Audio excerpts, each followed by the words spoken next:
And we're live. We did Hi, it. everyone. Hi, everyone. Thank you for tuning into Barely Conscious and Streaming. I cannot believe this is the third week. And we are booked out until like June. It's kind of crazy.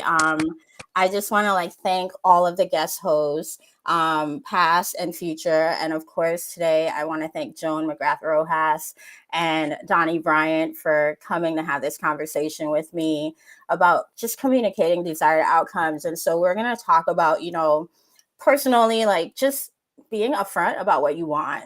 And then also like making sure that you're sticking to the course of what you said you want, in your personal relationships, but also in your professional relationships.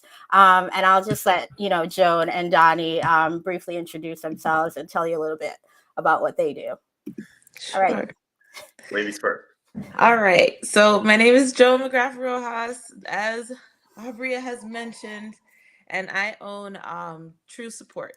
And I support a lot of job seekers, and I help them learn how to communicate their story through that document that is also daunting. So I am so happy to be here so we can talk about this topic and move forward. Go ahead, Donnie. All right, I'm Donnie Bryant. I'm a junior, but I never admit it. I don't know why I even said that. I'm a copywriter. Well, I do know why I said it, but none of y'all needed to hear it. I'm a copywriter. So I help people communicate their core differentiations and their benefits so that they can attract and convert the people that they can really help. Mm-hmm. And hopefully repel the people that they don't want to deal with. So I'm Yeah, I'm excited working about on this that. conversation as well. We need to reject more people. That's the key takeaway. I'm gonna tell y'all right now. We need to reject more people, and we can You, do that proactively with some To of this communicate communication it. stuff. no, I think that's actually right, Donnie. So I grew up in a household, really an extended family of yes people. I mean, these people, like, I remember as a kid being like, wait, like in my head, I'm thinking, oh, this is a hard no. And the next thing I know, we're moving in somebody into our house. They're eating my food. They're drinking my juice. Now I got an adopted sister or brother that I never Mm-hmm. asked for, a cousin. Um, because Mm-hmm. Mm-hmm. that was just like the lifestyle of my family. And on the one hand, like amazing because like to me I learned how to be a good human being and like actually care about people from a very young age with a lot of confusion as to Boundaries. like so I'm gonna have to share my room with this person, like but it was what was interesting was like I grew up in the Caribbean, so my grandmother was a pastor, and part of her ministry was rescuing people. And so like we ended up taking in mostly girl. I don't think she ever took in a man, actually. Mostly like I remember girls, like young girls, usually like pre-adolescent to like 18, where she'd just find out like somebody couldn't feed their kid or whatever, and Mm. now they were living with us. And like there were already like 13 like standing people in the house. So so it's one of those things where we were kind of like, yo, like now we gotta like split this stuff like 14 ways.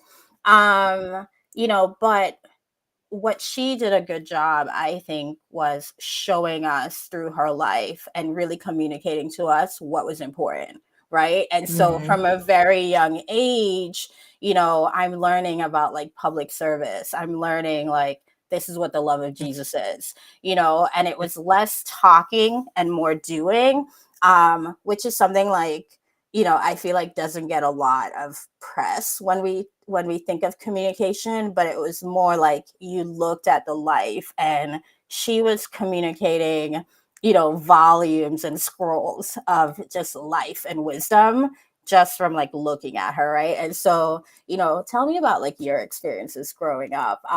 Yeah, for sure. I know I can relate to the fact because my father's a pastor. So Mm-hmm. throughout my entire life, I would see them put people first. Mm-hmm. And I think at some point, once the church was growing, my dad had to learn boundaries because people would call him in the middle of the night because something was going on to their minds or their dreams or all of Mm-hmm. that. So eventually he had to effectively communicate, like, okay, call us in the morning. You know, he has a wife. Like, it's just, there's a lot of things, like some certain Mm-hmm. boundaries has to be set. Because, you know, unless someone's in the hospital, of course, and like he'll try his best to like be there in the morning for Mm-hmm.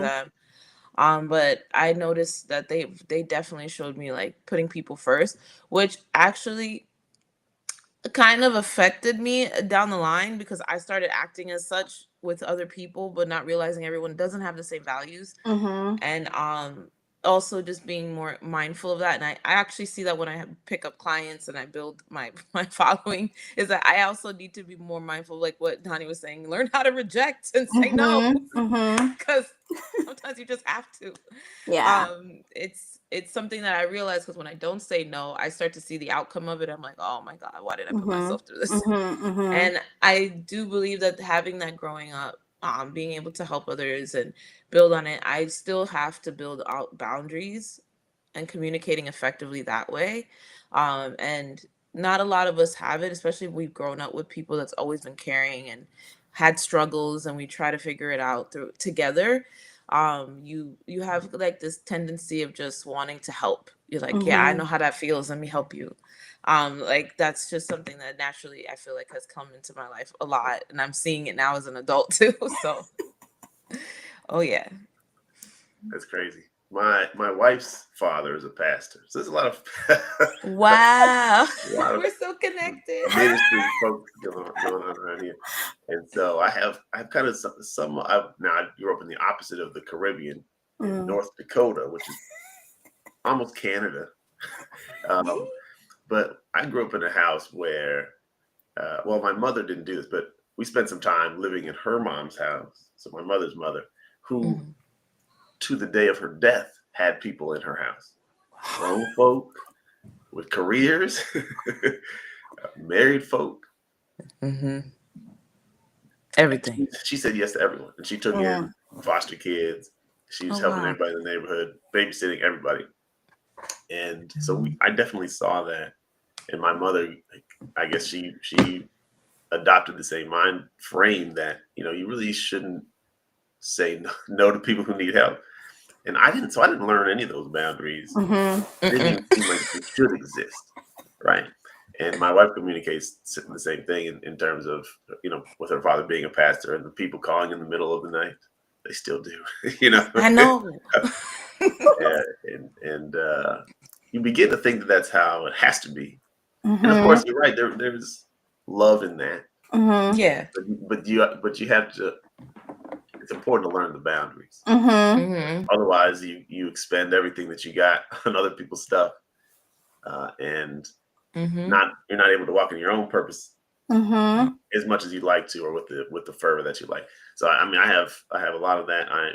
I'm learning to say no, and I'm trying to get, like I said, proactive, even preemptive with the no. Right, Mm-hmm. so it's going to be a no before you before you come to me with some silliness. 'Cause I don't You even know, want to. there I was don't a even want to post have a that you conversation. had. There was a post that you had that you were saying you want to attract the right Yeah, people, and I Mm-hmm. think that that is something that is important based off of what you're saying. So yeah, I think it's really important to communicate that and also talk about it because even on your platform, you're talking about it. You're attracting the right people around you Mm-hmm. and people that but it's want like that same thing. on social media, but also in life, people know what you're great at. They should. Exactly. A lot of that's going to come from you saying, "Hey, man, I got this," or telling stories Mm-hmm. about how you did Mm-hmm. it. Mm-hmm. Now, again, you got to create boundaries because my wife just did her nephew's resume, who's 40 years old. Can you help me with my resume? Okay, well, describe your work experience to me. He didn't do any of that. He just called it, do my resume. Can you? Yep, that happens. Right. Mm-hmm. And it's like, I need some information first. Maybe Yeah. let me know about your experience and all these things. So, Mm-hmm. but people do know who they can call for these things, right? Mm-hmm. And you're Mm-hmm. communicating through words and through life. That's in real life, and that's online as well.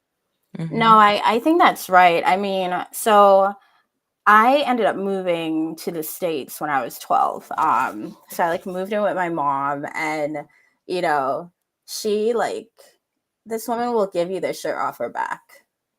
Like she'll need the shirt, and and she'll be like, Mm-hmm. you can have it.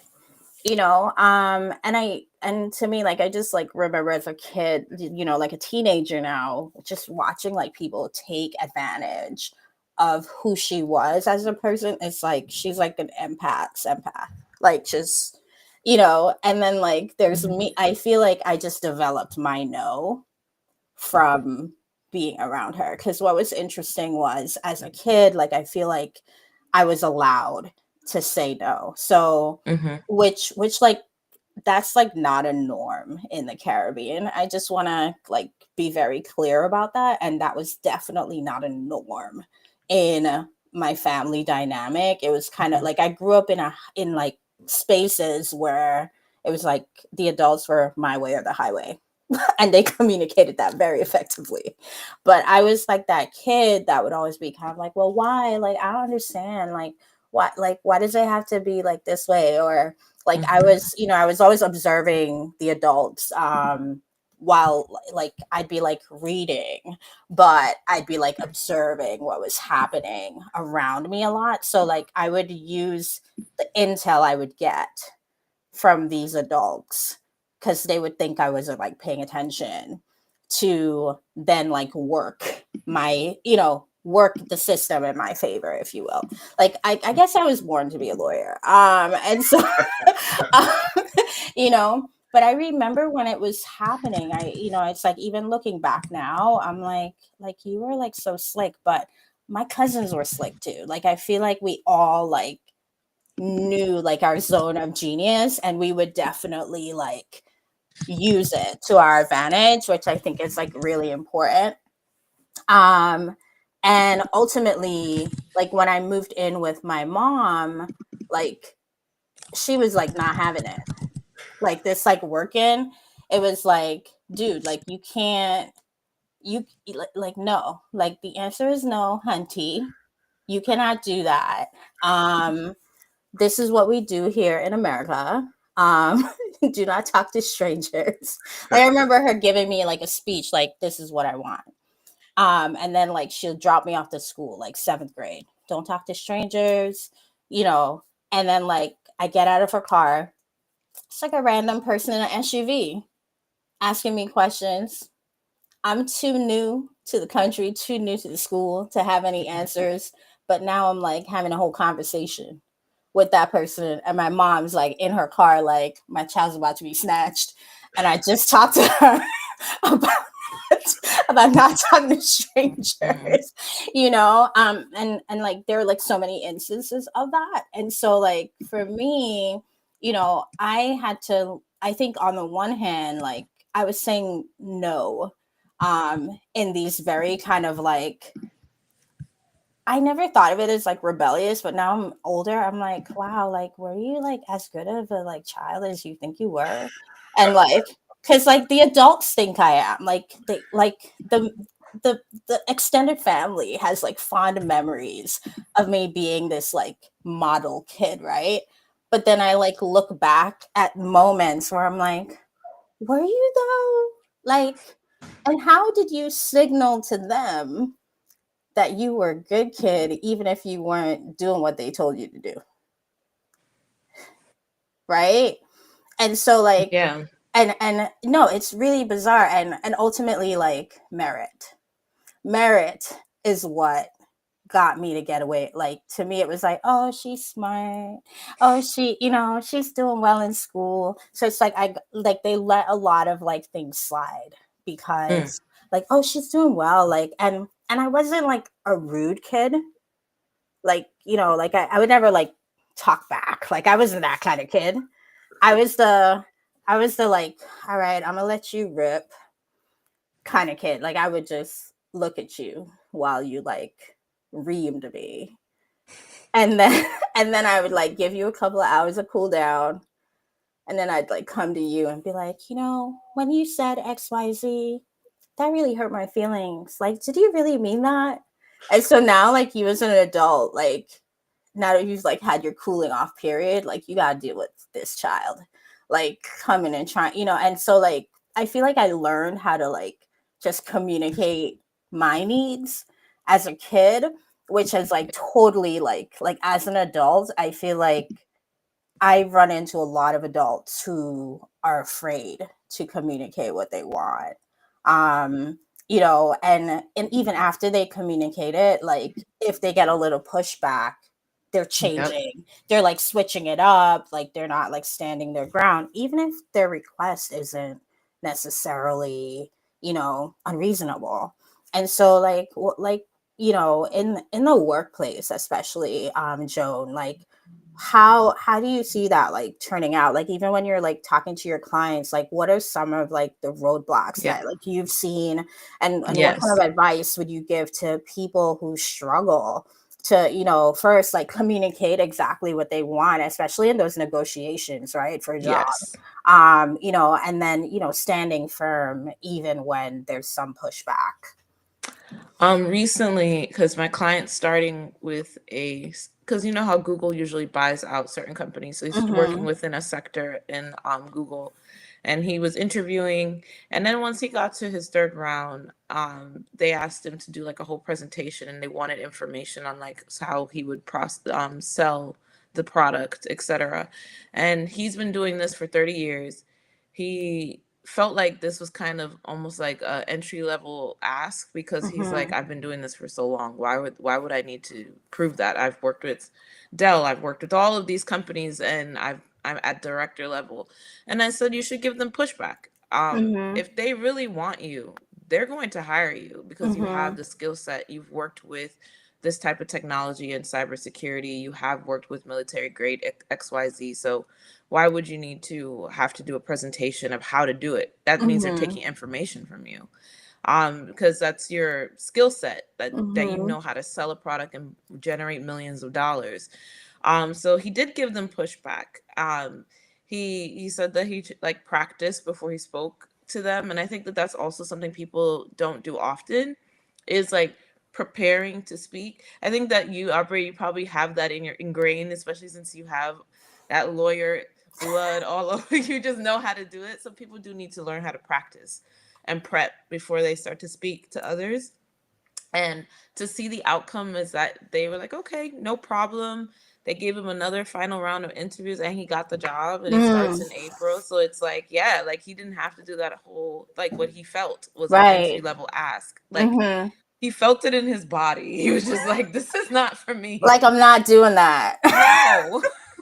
Like, why am I doing that? I've worked so Yeah. hard.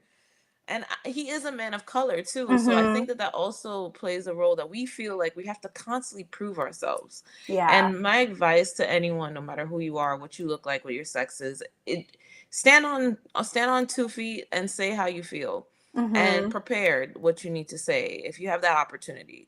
And if you don't, because sometimes you're in the moment, take a breath, because a lot of times immediately we speak right off of what we're thinking, but taking a pause actually shows a little bit of power when you're speaking to Mm-hmm. others.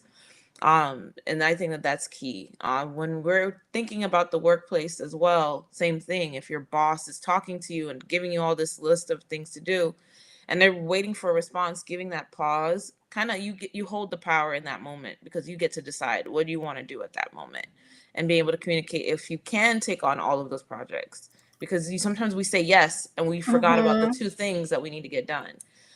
So I think that that's key. Just being able to take a breath, prepare, and speak, and that's really all you need.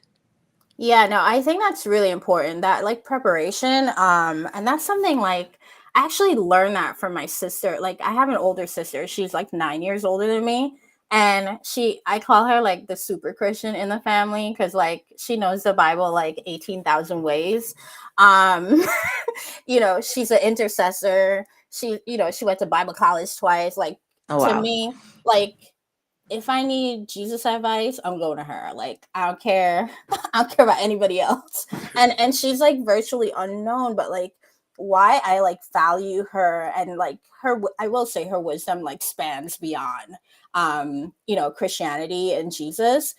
And but I to me it's like I think about just some of it was like every time she learned something new. I remember as like, especially when I became an adolescent, like I learned something new to the point where I remember I think I was like 20 and I was like, dude, like, can I just like live? Can I can I make a mistake? Like, can you know, like, can I just be like a regular 20-year-old and Nah, not not like, my watch. you know, and, Please.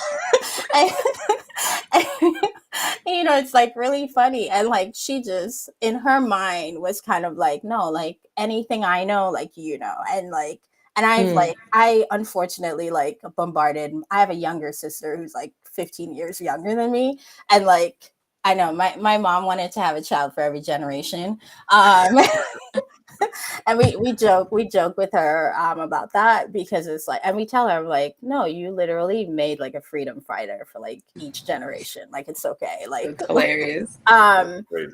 but Tim, what was like really something that I learned from her early on with communication, one, it was like I had poor listening skills, and so like I was the type where, and like I think I've gotten better, but whenever like I think about certain conversations, even as recent as like last week, I'm like, oh, you should have listened more there. You were talking too much. So I like find myself like like telling, like reminding myself to like listen to people and not cut them off. And I remember like she called me like a psychic listener.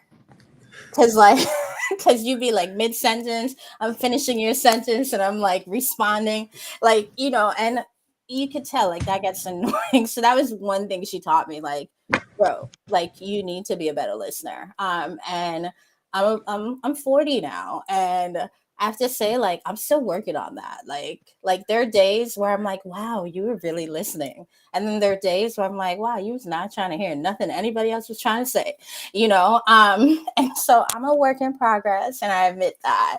But the other thing that she taught me was preparing for scenarios.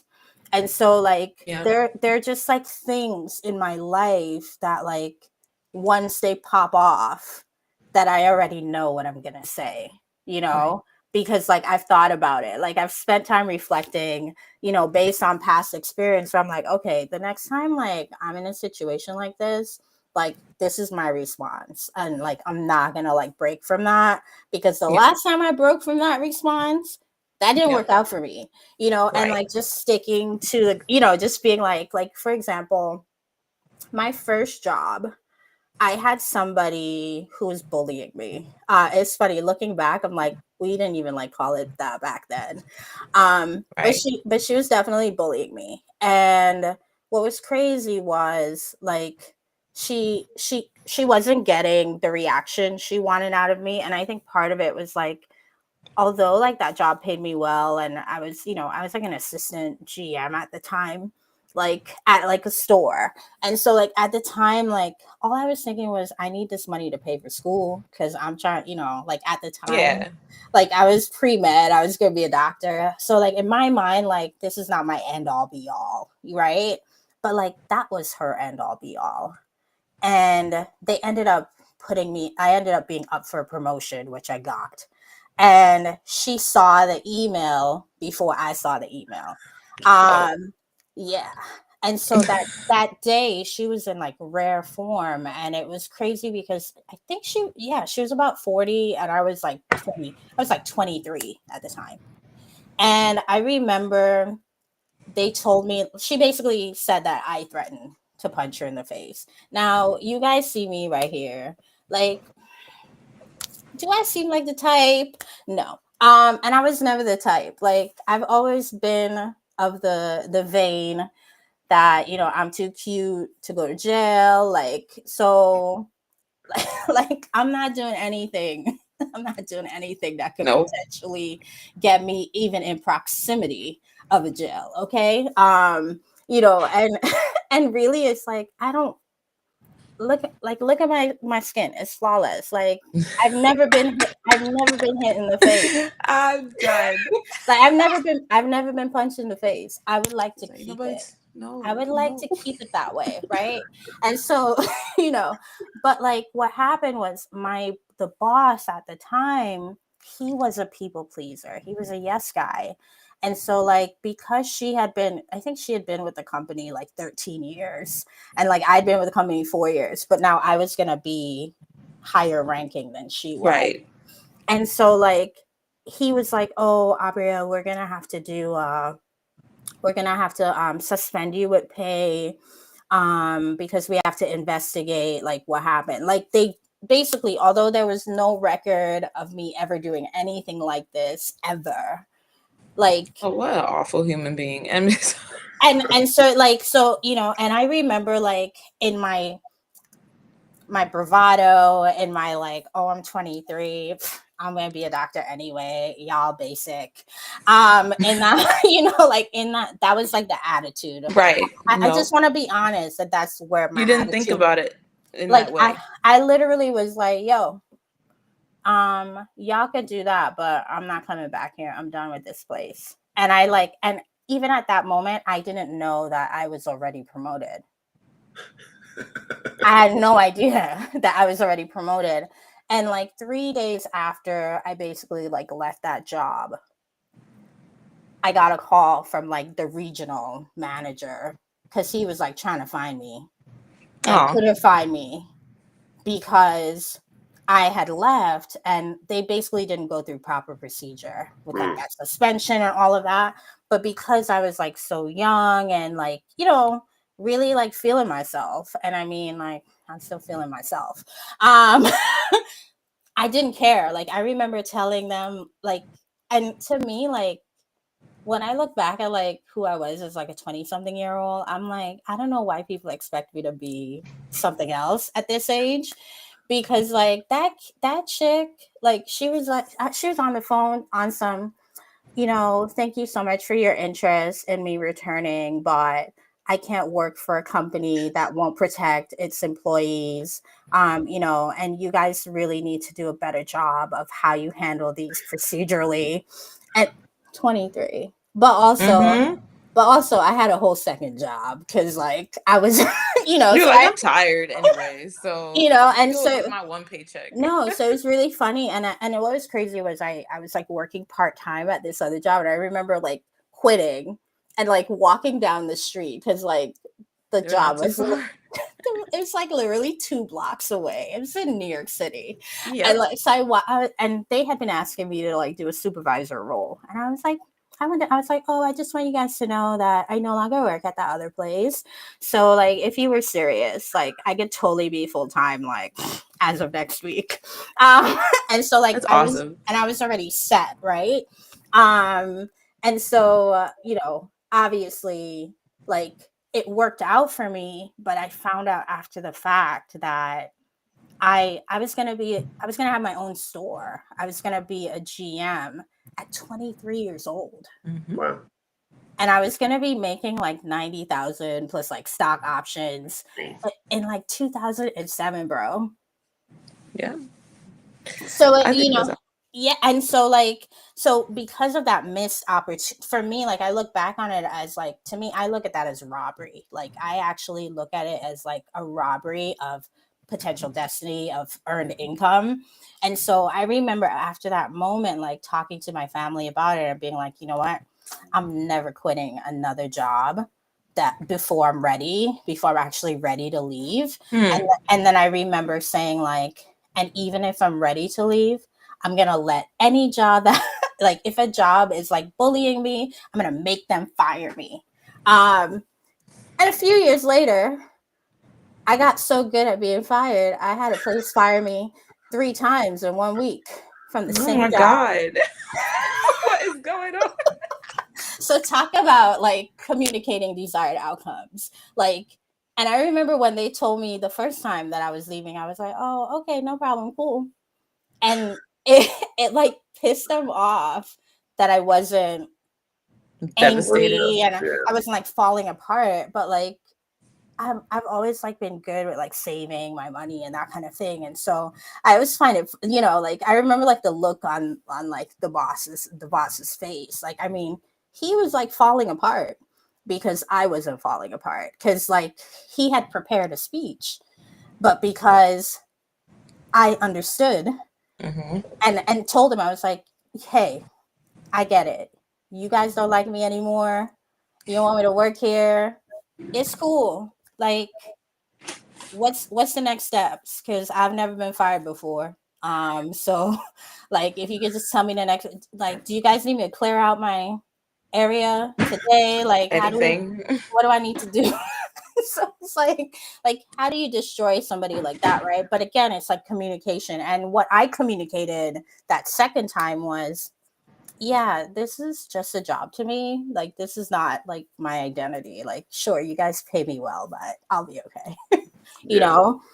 So like Donnie, you work with a lot of like business owners, right? Who are trying to attract the right clients, trying to attract, trying to even just like portray who they are, right? But like a lot of times who we're trying to portray in society is not what people are perceiving us to be, right? And so how do you like coach those clients? How do in those moments, like when they engage you, like how do you coach them to get to that place Yeah. where they're communicating effectively?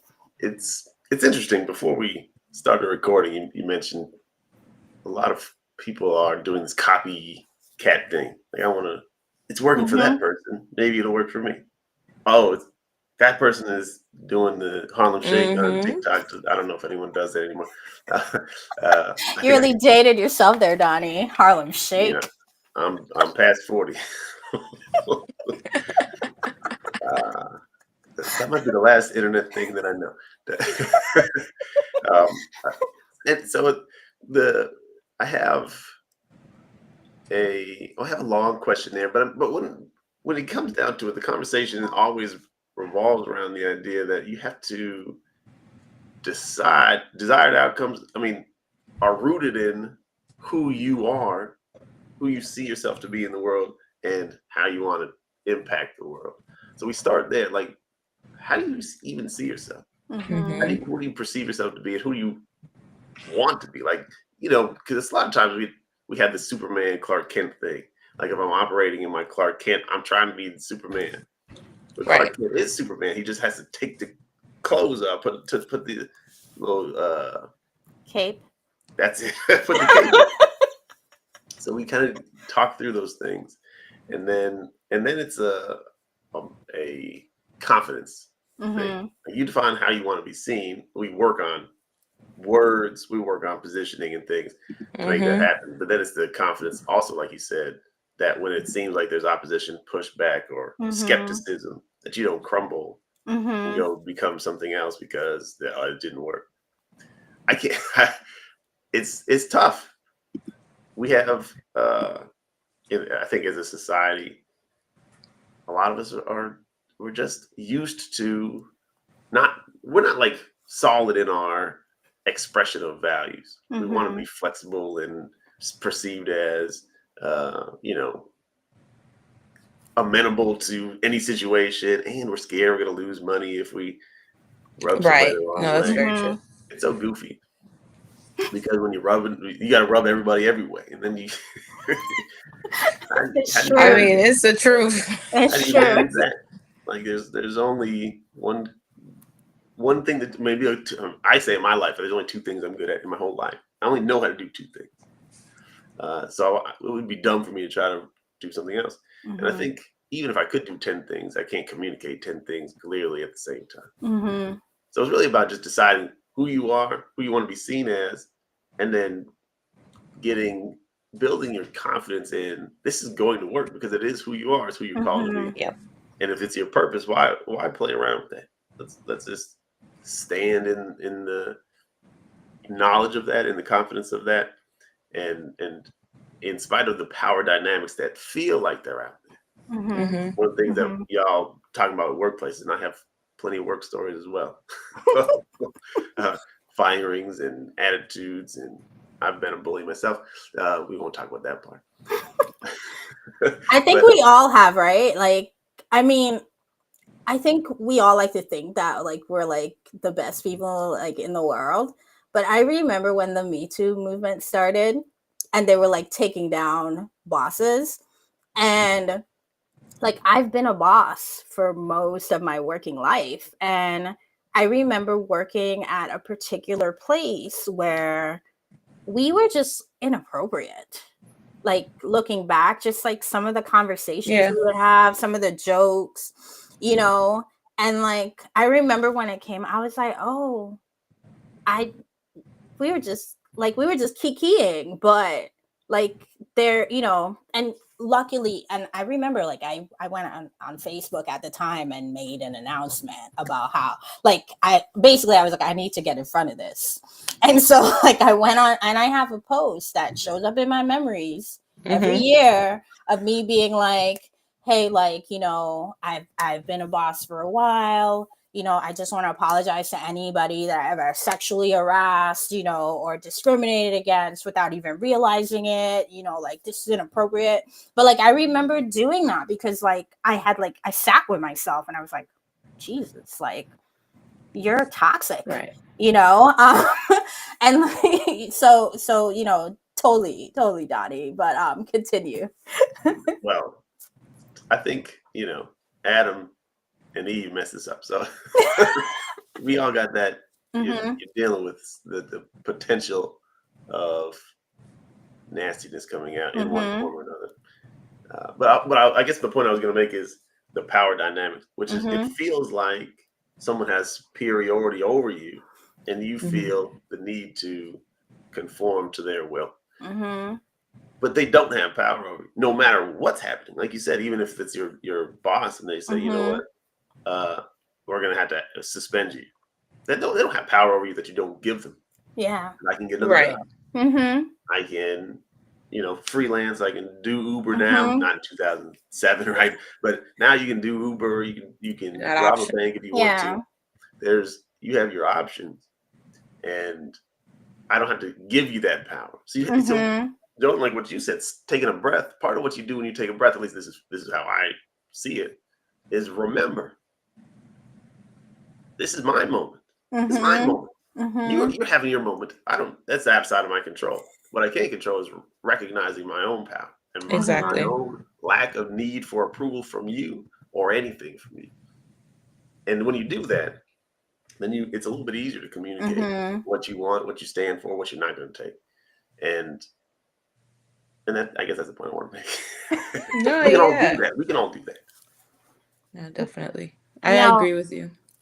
Yeah, no, I think that's right. I think, you know, ultimately, like we decide who we're gonna be, right? And then we put in the work. I know like I guess it's about a year ago now, I recorded a podcast episode with, you know, one of my friends, and she was like, oh, like, you know, parting gifts, like what are you gonna say to the people? And I was like, oh, start a rumor about yourself. And she was like, what? and it was funny because like I had never thought of what I've done in my life as me starting a rumor about who I was, which is probably why I got away with so much as a kid. It's like I started this rumor that I was the model kid, and every adult that knew me as the kid, you know. And like even like I remember people telling me, yo, my mom was like telling me, why can't I be more like you? And I was like, oh, did you tell him that because you're not me? You know. But it was like I remember, you know, I think about that. So anyway, I say that, and she was so intrigued, and I was like, you have to start a rumor about who you are because nobody really knows who you are, right? And ultimately that's what we're doing, like especially on social media. We have all started individual rumors about who we are as people, right? But then there's a next step, like now you have to prove it, right? And so depending on what kind of rumor you start, you might have to put in some work, right? And so it's like if you tell, you know, if you're out here like, oh, I'm a thought leader, right, on insert subject matter, like you're gonna have to study. Like you can't, you cannot fake it. Like it's and frankly, like it's obnoxious to try to fake it in this day and age. Like It's we will annoying. we will find you. Like we like the internet has no grace, right? No. And so to me, it's like, yes, start this rumor about yourself, but you have to do the work, like on the job. Like, I mean, at my last firm job, I started off deciding like, okay, I need to communicate to these people that I know what I'm doing. They knew that I know what I'm doing because they poached me from the last firm. There you go. They were courting me for 7 months before I finally said, all right, I'll take a meeting. And then in the meeting, the person basically offered me the job. And then I was like, in my head, I was like, wait, did she just offer me the job after 15 minutes? Okay, cool. Um, and then they bumped me up a year. Like I was Okay. supposed to be like a second year associate, but based on this rumor I started that I ultimately backed up with my work product that they saw, they decided, oh no, you're a third year associate. So now I literally did a quantum leap. Like I basically jumped a year in 3 months. Right. And like then I got there and my mindset wasn't like, oh, they think you're great, so don't work. My mindset was like, oh, you need to like reinforce to them that like you actually know your stuff. So my first 90 days, that was my action plan. I was like, all right, you're just gonna work hard. You're gonna show these people like you're amazing, and they're just gonna leave you alone. They're not gonna bother you. And that's what, and literally, that's what, listen, teachers didn't bother me. My mother didn't bother me. Most people at a Except when you're job, talking to strangers. you don't bother, But even then, she didn't come out the car and drag me in. She Oh she my like just God. she talks about it all the time, like that moment where she like my daughter's gonna be snatched, and I just told her not to talk to strangers. But ended up being okay. That woman ended up being like the vice principal's wife, right? And I Okay. just knew, I had a sense of knowing. Maybe I was having a clairvoyant moment. But I remember like I worked really hard and to the point I basically brought the same energy I had at my previous firm. But like this new firm, they portrayed this like mentality, oh, we're chill, you don't have to work weekends. And some people that I worked with were like that. But then there were some people who were like, oh, I need to know where you are every second of every day. Like, you went to the bathroom, why were you in the bathroom? Like, and so so it's like you had people that were like super chill, and then you had people that were like, oh, you need to let me know when you're going to the bathroom. Oh my Right. God. And so like, that first 3 months I was like, all right, I just need them to know they don't have to, like, you don't have to micromanage me, because like I will bring it. And that's what I did. And so, sorry, 1 second. And so what ultimately happened, She's working. is I ended up like trying to figure out how to basically keep people at bay, but also like train the associates that I was working with to have that kind of mindset, because like we were working in like a high, just like high stress environment, a lot of expectations. We get paid very well. Like most people don't know what they're doing. Like, like we're all kind of like faking it until we make it. Big law life. What can I say? At least like that's the first few years of like our job, right? Like no one's like an expert, like you only become an expert by doing the work, right? And so ultimately, like I did the work. And then I remember after my 3 month period, they were like, oh my God, you're awesome, you're wonderful, you're great. And I was like, in my head, I was like, yes. And and the next phase was, oh, I need to show them that I'm not just a workaholic. I'm also a social butterfly. Full disclosure, I'm a social butterfly when I want to be. Okay. Sometimes I want to talk to nobody. Like I will literally go to a whole Fair. event. I will go to a whole event and just be eating the food, drinking the juice, and not talking to anybody. Okay. Like, and it's a whole networking event. It might even be an event that I planned.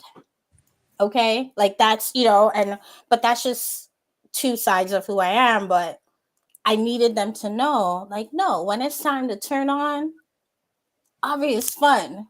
And so, like, the next 3 months, we had our summer associates.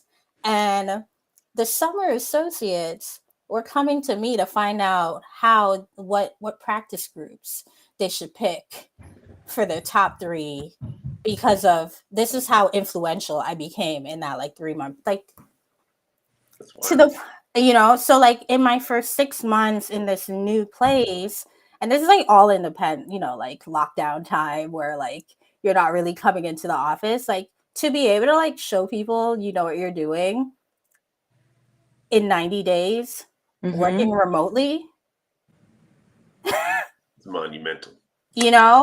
And so it's like that to me, and the reason why I share that story is because like I really want to show people that like you can plan what you're going to communicate, and then you just have to follow through. Like, you're in charge. It goes like, I think we're all kind of saying the same thing, right? Like, you're in charge. Like, this is your moment, whether it's like, that awkward moment in the interview where they're like, oh, we're going to need you to like do this like presentation that we really should be paying you for.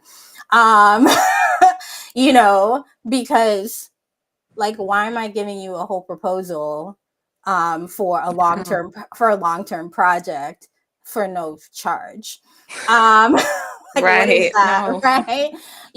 Or like, on the other hand, like, I'm dealing with a client, and I realize, oh, this client's not serious about what they want. They keep changing their mind. And so like, now me as a business owner myself, I have to be willing to realize, okay, yeah, this client's having their moment right now. And like, yeah, I might need this money to pay my rent, but like, what, like, is there At no what way? expense? Yeah, like, is it really worth it for me to like continue to like torture myself when somebody's just not ready yet, right? And Exactly. that's ultimately what happens, right? And same in the workplace. It's like, you know, you can spend your whole life at a job trying to convince people that you're something, but like, if they've already kind of pre-decided that you're not special, like you're not important, there's really nothing you can do.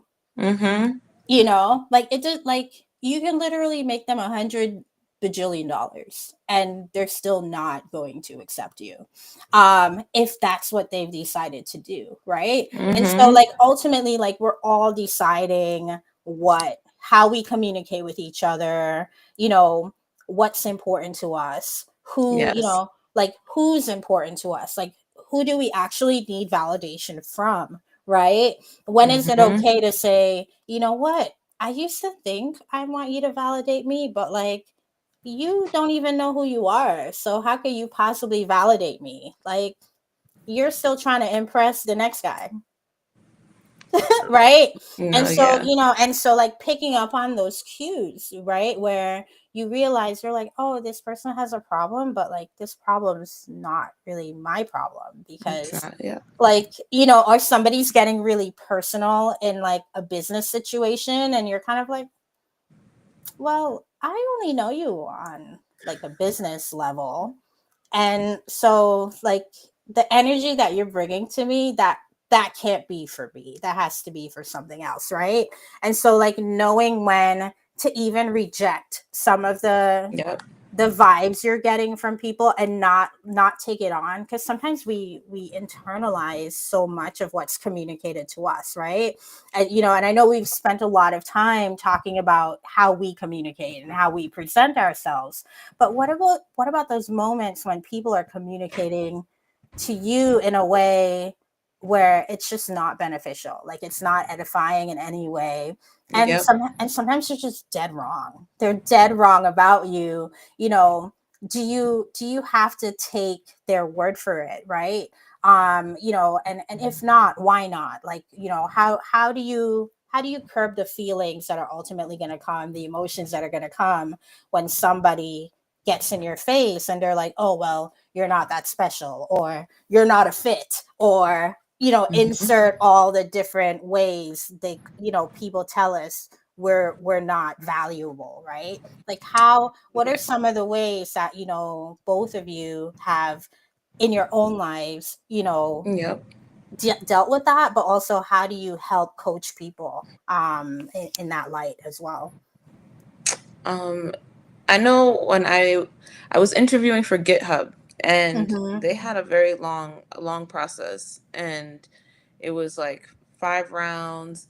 I'm telling them everything about myself, and then they're like, we're gonna get back to you in a week, we loved you, etc. But then there was like this lull. Like, I felt it in my, like, what we would say, in our spirit. Mm-hmm. You can feel like something's not gonna go right. I don't know why. I felt like the interviews were wonderful, but Mm-hmm. for some reason in my gut I was like, something went wrong. So um the recruiter actually emailed me. She was like, it was between you and this guy, and they lean more towards the guy. And then she gave me a call. She's like, I'm sorry, it's such a bro type of environment. Mm-hmm. Sometimes they go with the guy typically, and honestly wish she didn't tell me that. But like, it was like, I was just frustrated in that moment, because I was like, I even took some days off from work just to make sure that I can nail this interview. Mm-hmm. And I think in that moment, instead of just feeling, because I felt at the moment, I felt like I'm not valued. But then I Mm-hmm. was like, I can tell her how I feel right now, because I think it would have been best if you guys didn't invest so much time into someone that you were not planning on investing time in the Mm-hmm. future. I think you're needing to restructure of your interview process. Doing 5 rounds is exhausting and can burn out a candidate. And because I'm in HR, I can see that your process needs work. And Mm-hmm. she was like, okay, I understand what you're saying. I said, it's really not about not being selected. It's about my time. Mm-hmm. And I think that that's really important. A lot of organizations are taking too much time away from the candidate, where they can be literally investing more time into upskilling and applying to new jobs and other opportunities. And then with another alternative, like sometimes some of us are turning into entrepreneurs and having side hustles. I think that it's really important that when a client is saying, I don't see the value, it's no guarantee that I'm going to get results. And I said, the only reason why you won't get results is because of your mindset. It can't Mm-hmm. be anything else. And sometimes you have to be straight with your clients. Mm-hmm. I used to not be straight with my clients, because it's like, you don't want to hurt their feelings. You don't want to get a bad review. You don't want someone to say something negative about you. But then I realized that it's detrimental, because if you don't say anything, they become a burden versus like actually someone you want to help. And Mm-hmm. that's not what you want. As an entrepreneur, you want to help people move forward while you're able to go through the process as well. My kids just scared me. He just like banged on the door like, Mom, what are you doing? I'm like, what you talking about in there? Are you talking to yourself? Right. You saw me jump. I'm like, oh, kids. He's like 2 years Yeah. old. Got a hand on him. Yeah, your child, your 2-year-old is definitely communicating their desired outcomes, which is, you need to come out here and talk to me instead of hiding in that room, His mommy. timing is impeccable though. An hour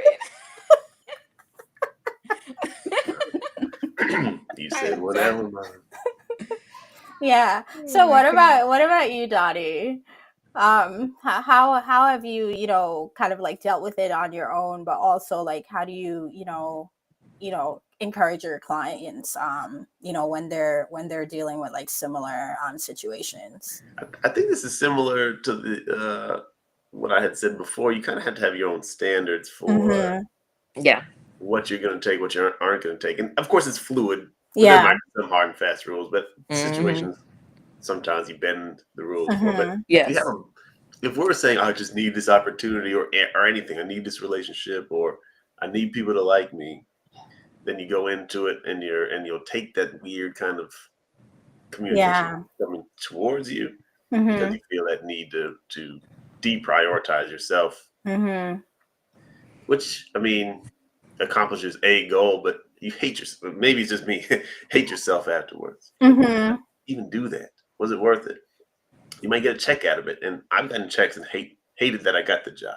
Like I Mm-hmm. wish I hadn't even won that contract because I don't want to do it. but I bent over backwards because I felt like I needed to do this.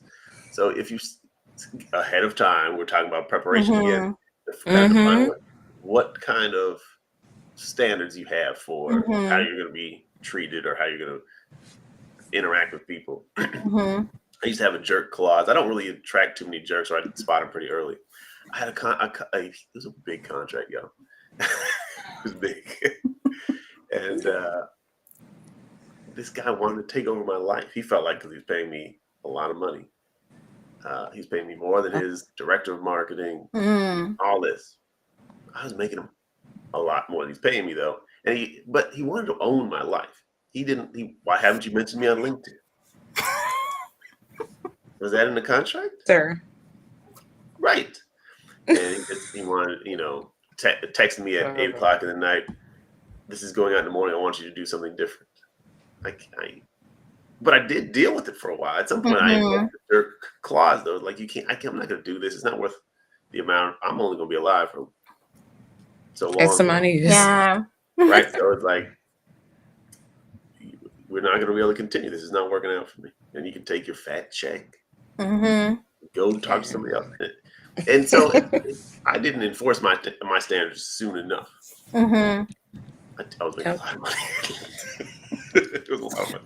No, it's hard though. Like, and I think it's important to like share that, right? Like,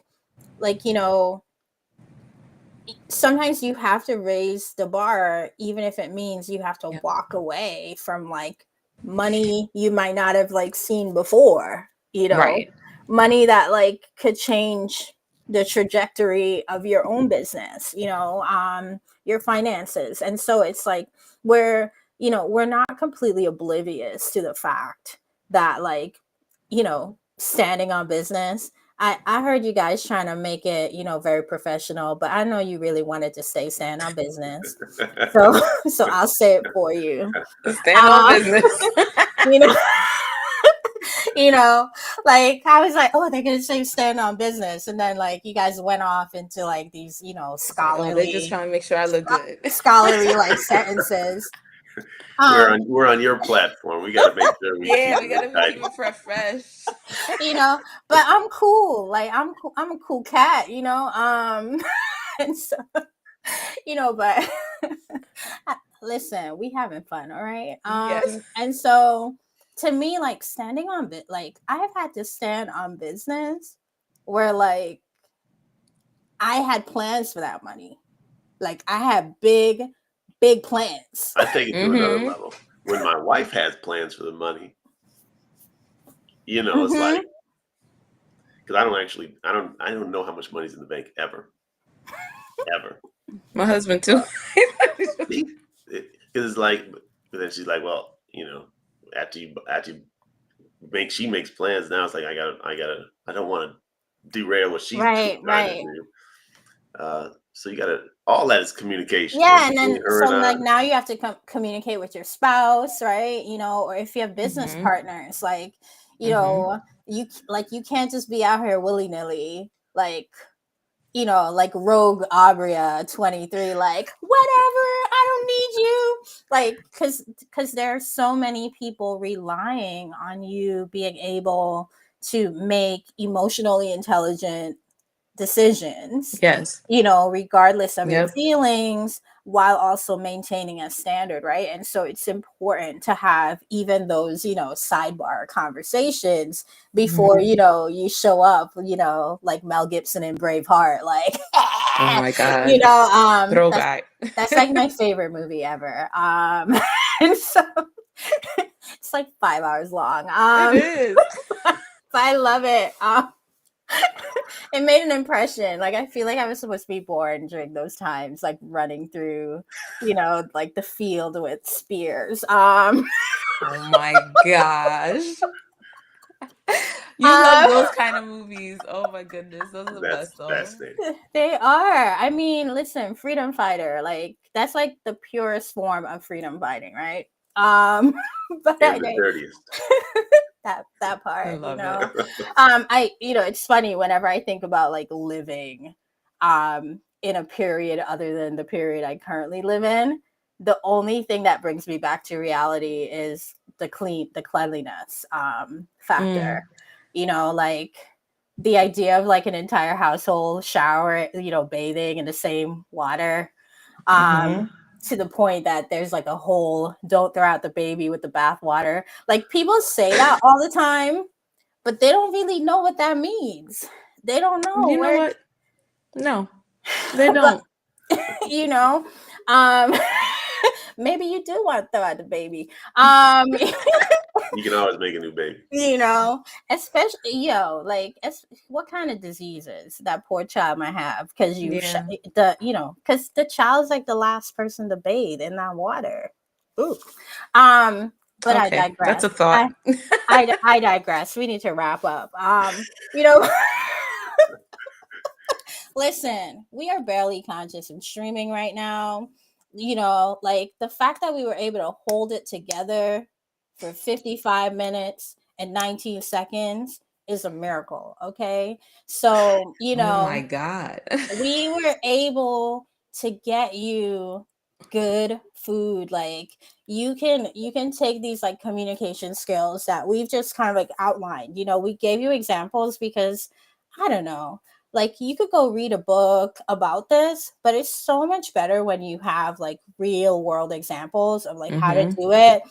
Something I like to do in the future that I'm totally springing on my co-host right now is like we could literally do like in the moment like scenarios where we really kind of like show you like in these like difficult situations how to really combat, you know, like when you have to have that difficult conversation, but also when you have to have that excited conversation too, you know, and everything in between.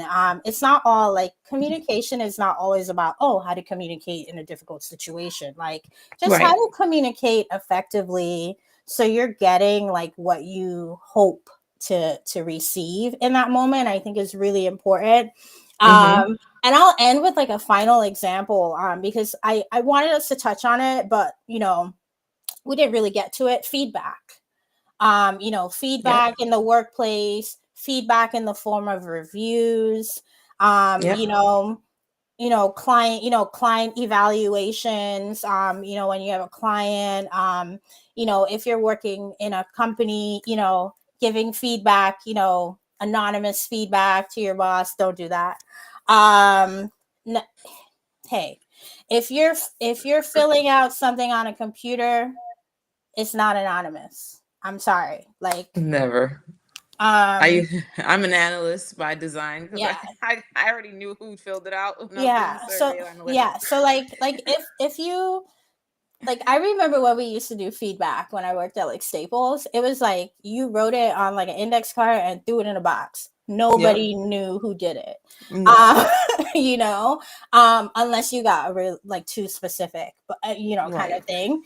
But like, so you know, feedback is really important. And you know, I'll end with this story about feedback that I had. I was working at one of the firms I was working at, and I had like, this was like a really difficult partner. He was just like mean to everybody. So it wasn't one of those things where I was like, he took a special interest in being mean to me. He was just a mean person.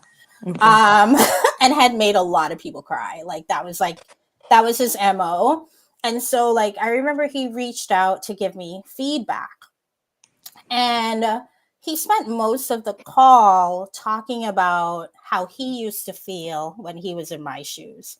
And so he, you know, and I remember like he started off with, oh, you know, when I was in your shoes, you know, I really hated working these really long hours and, you know, and like dealing with, you know, difficult situations. And so like me, like having like been a boss myself, I'm listening to him, and in my head, I'm like, okay, I understand how you felt, but what does that got to do with me? And so like the 23-year-old version of me wanted to like blank out on this guy because he spent 40 minutes of my life talking about how he used to feel. And he like picked like, you know, like the textbook scenarios of what the average associate in a law firm generally complains about. But Okay. here's the thing. I'm not average. One. And two, I never had a conversation with anybody complaining about any of these things. And so I remember like saying to him, I was like, oh, thank you for this feedback. I really like want to improve myself. And so is there any way you can give me some examples of what, those moments where, and I like listed out like the four things that he was complaining about. And he was like, oh, he like paused. So he paused, right, to have his moment. And when he paused, he realized he had no examples because what he was saying was irrelevant to me. And he actually said that. Like, so he actually said, oh, you know what? I guess none of this is relevant to you. So after 40 minutes, this is what the outcome was, right? Yeah. And I share that story for three reasons. One, this is why like you have to really spend time knowing who you are, and like and deciding who you want to be, and then Yes. doing the work, right? So that first core part, like, who am I, who do I want to be, and then like putting in the effort, right? And then the second thing is knowing how to be strategic in shutting down invalid and unfounded feedback, right? And so I love to ask questions. And I think ultimately this is why I was the model kid as a child, and why I'm a model, quote unquote, model employee, is I'm not the type that's going to be like barking at you or fighting. I'll just be like, oh, that's interesting. Could you, and like, it'll be a simple thing like, could I have an example, please? Or I was wondering, insert random question of me begging, basically being like, clearly you haven't thought this through. So I'm going to ask this question for you to think it through and then reframe what you were saying, right? And so like, so there's that, right? So knowing how to push back, especially in those like situations where you don't have the upper hand, right? Like, so you're a junior person for an organization, right? You know, you're the student in in an academic institution, right, who has opinions that may not be aligned with what that institution is saying, but you want to so like like in those dynamics, knowing how to navigate that. And then the final thing is like just knowing when to walk away, right, from those kinds of situations where you recognize, oh, this is a toxic situation, I need to like move on. I am so grateful for Donnie and Joan. I remember when I sent out my first invitation for these maniacal live Silly. series. They received a note, at 4 a.m. I think it was Eastern time, from me saying, hey, I'm about to do this. Is y'all down or is y'all down? And I just want to reiterate that like a lot of the people that are showing up for me here, they don't know me like that. They We they're feel like we know you. And I think that's important to say too, is like, because I have presented who I am and been true to who I am, I'm attracting people, I'm attracting people that are more attuned with my values, and that I think is important to say as well. So thank you guys. Any parting words, Joan and Donnie? I'm grateful to be here. I love how we're all kind of spiritually connected too. Our families have pastors, and like there's something about that. And I always say that some way God kind of brings people together. So I think that that's awesome. I'm glad that I got to do this morning. If I don't seem like I have a lot of energy, I think I just need another cup of coffee or something. So, but I'm gonna wake up because like we are barely conscious, y'all. Yep. I feel the same. Grateful to be here. It's impossible, Aubria, I think, to read anything that you've written and not connect to. I mean, I guess it's Mhm. possible, but for the people who you vibe with, Mm-hmm. it's like it's the vibe. Like, okay, we see things similarly, or maybe parallelly, but I understand where you're coming Right. from. Mhm. I don't think I've seen anything that I don't vibe with completely, but I can see how somebody might. Mm-hmm. They're Yeah, weird, me but too. weird people do exist. But you're clear in what you say, you express yourself, and I think that's really great. And I think that's what we need to do. Mm-hmm. We Mhm. have our values. Why don't you just express them and stop? Don't be scared to do that. Mm-hmm. Right. Be It'll attract yourself. the right people. Yeah, that's the only way you're going to do it.